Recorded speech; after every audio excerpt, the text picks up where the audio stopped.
Cat Quest may look like an RPG for kittens at first glance, but ends up being much more. Surprisingly good combat, story, and a healthy dose of feline-based humor combine in an experience that everyone can enjoy.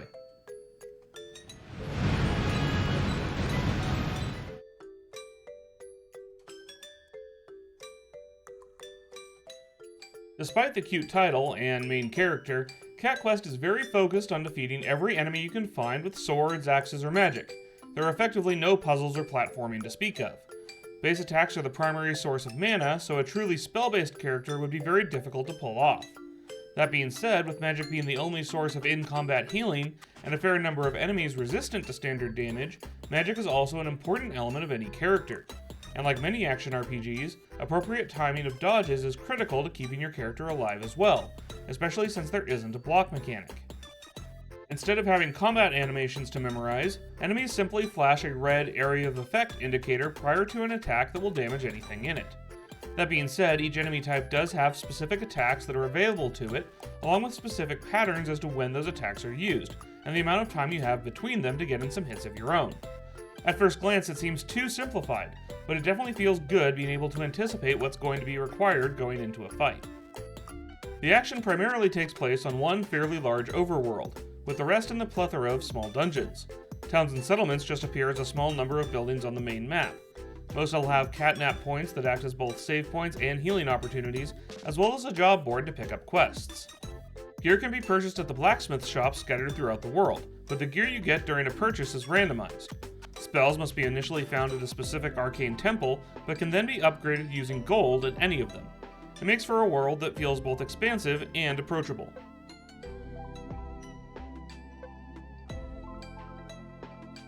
Generally speaking, Cat Quest definitely falls on the easier side of the game difficulty spectrum. Dying is both rare and completely cost-free. You just reset back to the last place you saved at with no other losses. All enemy attacks are clearly telegraphed, and almost always easily avoided. Most groups of enemies are easy to pull apart via kiting, and so don't pose their usual danger. The main risk in the game is getting overly aggressive with attacks, taking too much damage in the process. That damage does start to become significant when facing enemies that are at a higher level than you're intended to face in a given area, particularly when they are so much higher that they get a special danger skull icon next to their health bar. Sticking to the quests that are presented as level appropriate will mostly prevent such encounters, other than several forbidden areas that contain numerous high-level enemies. However, it's not terribly difficult to simply run through such areas when necessary. I was able to complete missions 25 levels harder than my current level, which was the first time the game truly challenged me. While there's no difficulty setting in the game, all enemies are leveled based on their position on the map, or the quest they're associated to, meaning that you can control the difficulty by simply opting into higher level areas and challenges, or sticking to the game's recommendations. The Mew Game Challenge Mode's modifiers will also greatly increase the difficulty level.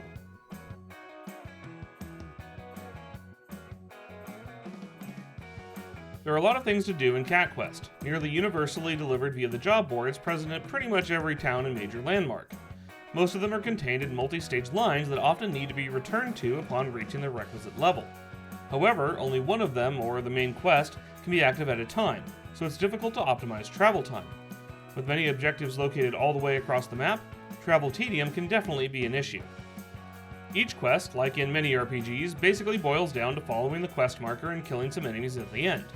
The fact that each one is rich in story and characters does help keep monotony from setting in, though. They're also all very short, easily completable in 5 to 10 minutes.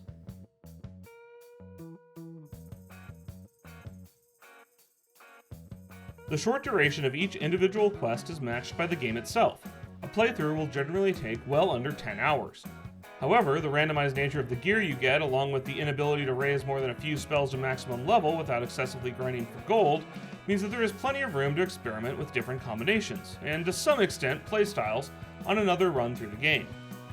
Enabling one or more of the challenge modifiers in Mew Game mode, such as removing the ability to level up or equip armor, would also greatly change the way you play the game. Beating these modes gives a special piece of gear as a reward, which is a nice incentive to keep playing and challenging yourself.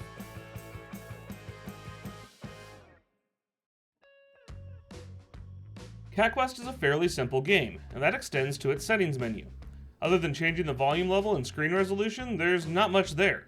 That's too bad, since the default control scheme is very different than many other games. Notably, the A button is not used for interaction or even jumping, but for dodging instead.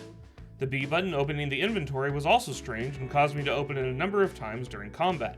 At least it pauses the game at the same time. I wished I could remap those actions to something more familiar. The tutorials, while good at getting you started, also were a bit lacking. 30 levels in, I still don't know what the armor stat actually did, or if the magic stat affected actual spell damage or just the size of my mana pool. It appears that some quest rewards level up specific pieces of gear rather than providing a new one, but that's never explained either. The low difficulty level means that fully understanding these concepts is somewhat unimportant, but being unable to was certainly annoying.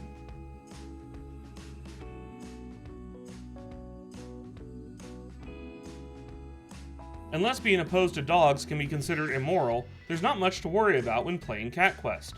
The biggest and really only thing I noticed was a few spots where NPCs appear to be engaging in paganism, like praying to a tree.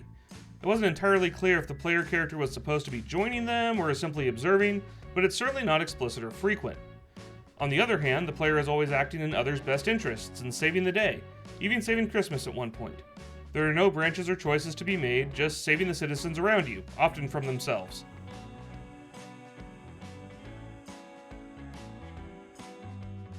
The art style of Cat Quest matches its source material, light and cartoony without sinking into overt silliness, at least until it comes to the cat puns. Pretty much every town and area name has one, and they're almost painfully frequent in quest dialogue. Everything was actually pretty funny and in good taste, just overdone in my opinion. The Cat King talking like a teenager trying to sound way too cool was odd though. The other aspect that was surprising was the several spots where the game broke the fourth wall. The game itself, another game, the concept of fetch quests, and even the developers are referenced in locations, quests, and characters. Clearly, Cat Quest doesn't take itself too seriously, which is consistent with its lighthearted tone. I just didn't expect it to be taken quite so far. For morality, Cat Quest gets a perfect score of 5 out of 5. While I would have preferred to keep a clearer separation between the player and the world's religious practices in place, I didn't feel like it was violated enough to dock a point here. The few pain points present force its quality score down to 4 out of 5, but it's still a surprisingly good game that I would absolutely recommend if you can get it on a good enough price to offset the short playtime.